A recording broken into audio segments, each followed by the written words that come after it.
السلام علیکم، میرا نام یاسمین ہے اور میں ایک اسٹوڈنٹ ہوں۔ میرا سوال ڈاکٹر ذاکر نائک سے ہے کہ میرے والد خوارج ہیں، وہ جمہوری نظام کو کافر کہتے ہیں اور حکومت اور اس میں رہنے والے لوگوں کو بھی کافر کہتے ہیں۔ مجھے حکم دیتے ہیں کہ میں ان کا نظریہ اختیار کروں، لیکن مجھے یہ غلط لگتا ہے کہ میں ایک مسلمان کو کافر کہوں۔ وہ اب میری شادی بھی ایک خوارج سے کر رہے ہیں، کیا خوارج سے شادی کرنا جائز ہے؟ وہ مجھے دھمکی دیتے ہیں کہ اگر میں ان کا نظریہ نہ اپناؤں تو وہ مجھے آگ کر دیں گے۔ بہن جی، مسلمان کو صرف مسلم سے شادی کرنا چاہیے۔ کیا خوارج ایک کافر ہے؟ آپ نے کوئی خوارج مطلب ایگزٹ، خوارج مطلب وہ اسلام کو چھوڑ چکا ہے۔ وہ میرے فادر ہیں۔ فادر ہو کوئی بھی ہو، اگر آپ نے خود کہا کہ میرے والد خوارج ہے، خوارج مطلب جو اسلام سے دور جاتا ہے،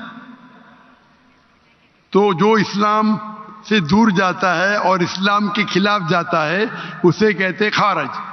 مطلب جو تو ان سب میں میرے لیے کیا حکم ہے؟ آپ کے لوگوں میں کیا مسلمان سے شادی کرو۔ قرآن کی آیت ہے سورہ بقرہ کی، سورہ نمبر 2 آیت نمبر 221 کہ اپنے عورتوں کو مشرک سے شادی نہ کرے یا غیر مسلم سے شادی نہ کرے تب تک وہ مسلم نہ بنے، مومن نہ بنے۔ ایک شخص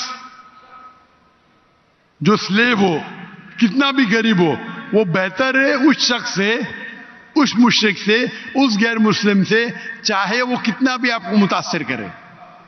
اور پھر آیت کنٹینیو ہوتی ہے کہ آپ کوئی مشرکہ سے شادی نہ کرے جب تک وہ مومنہ نہ بنے۔ تو اسلام میں صاف کہا گیا ہے کہ آپ ایک مسلم سے شادی کرنا چاہیے۔ تو قرآن میں یہ بھی تو لکھا ہے کہ جو ایک انسان کا ولی ہوتا ہے، اور اگر وہ یہ بات نہ مانے کہ میں ایک مسلمان سے شادی کروں تو اس معاملے میں کیا کروں؟ بہن جی، یہ قرآن میں نے لکھا ہے، حدیث میں لکھا ہے۔ حدیث میں لکھا ہے کہ شادی کرنے کے لیے خاتون کو، عورت کو ولی کی ضرورت ہے، اور ولی والد ہے۔ لیکن اس میں اختلاف ہے، حنفی مذہب میں یہ ضروری نہیں، فرض نہیں ہے۔ اگر ولی والد اجازت نہیں دیتے تو دینا اچھی بات ہے، لیکن فرض نہیں ہے۔ باقی 3 ائمہ میں ولی والد ہونا ضروری ہے، لیکن آپ کے کیس میں اگر والد خوارج ہے تو یہ آتا ہی نہیں معاملہ۔ یہ ان کے لیے بہن جی، آپ بیچ میں دخل اندازی دیتے رہیں گے تو کیسا میں جواب دوں؟ آپ کا سوال ختم ہو چکا ہے، ابھی جواب کو سنیے۔ آپ اگر دخل اندازی، آپ کو اپنا سوال پورا ایک ساتھ میں بولنا چاہیے۔ آپ بیچ میں دخل اندازی کرتے رہیں گے تو ختم ہی نہیں ہوگا نا۔ آپ کا سوال ختم ہو گیا، ابھی جواب سنو اور دوسرے کو موقع دو سوال کرنے کا۔ آپ نے سوال کیا کہ آپ کے والد خوارج ہے، جو مسلم کے والدہ یا والد خوارج ہے یا غیر مسلم ہے اس کے لیے لاگو ہوتا ہی نہیں۔ اگر آپ کے والد غیر مسلم ہیں یا خوارج ہے تو آپ پہ یہ حدیث لاگو ہی نہیں ہوتی ہے۔ پھر آپ کو آپ کا ولی دوسرا کوئی مسلمان بن سکتا ہے، چاہے آپ کا چاچا ہو، چاہے دوسرا کوئی قریب ہو، لیکن یہ جو فرد ہے اس کے اندر فقہ میں اختلاف ہے۔ حنفی مذہب کے حساب سے اچھی بات ہے کہ ولی سے کرو، لیکن فرض نہیں ہے۔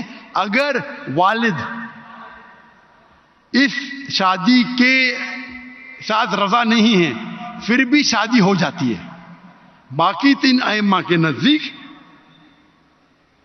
والد کی رضامندی جو ولی ہے وہ فرض ہے، لیکن آپ کے کیس میں یہ لاگو ہی نہیں ہوتا ہے۔ آپ نے جب کہہ دیا کہ آپ کے والد خوارج ہے تو اس میں لاگو ہی نہیں ہوتا یہ۔ آپ کو قرآن اور حدیث فالو کرنا چاہیے۔ آپ کے جو قریب ہے، جو آپ کا محرم ہے، وہ اس کو آپ ولی بنائیں, چاہے آپ کا چاچا ہے, چاہے آپ کا بھائی ہے جو اب بھی مسلمان ہے, اس کو ولی بنا کے آپ شادی کر سکتے ہیں. اگر آپ حنفی ہیں تو وہ بھی ضرورت نہیں, ولی کی ضرورت نہیں. تو آپ ایک اچھے مسلمان سے شادی کیجئے. اللہ کے رسول فرماتے کہ شادی کرنے کے لیے 4 چیز دیکھتا ہے انسان. ایک ہے حسن, بیوٹی. ایک ہے دولت, کتنا مال ہے. تیسرا نوبلٹی, کون سے خاندان سے ہے. اور چوتھا ورچیو, ایمانداری, کتنا ایمان ہے, کتنا تقوی ہے. اور سب سے بہتر ہے تقوی. تو میری التجا آپ سے ہے کہ ایسے مرد سے شادی کرو جو تقوی والا ہے, وہ سب سے بہتر ہے. اور آپ سوچ سمجھ کے ڈیسیشن لو, اور اچھے مسلمان جو دین کے اوپر عمل کرتا ہے, قرآن حدیث کو فالو کرتا ہے, اس سے شادی کیجیے.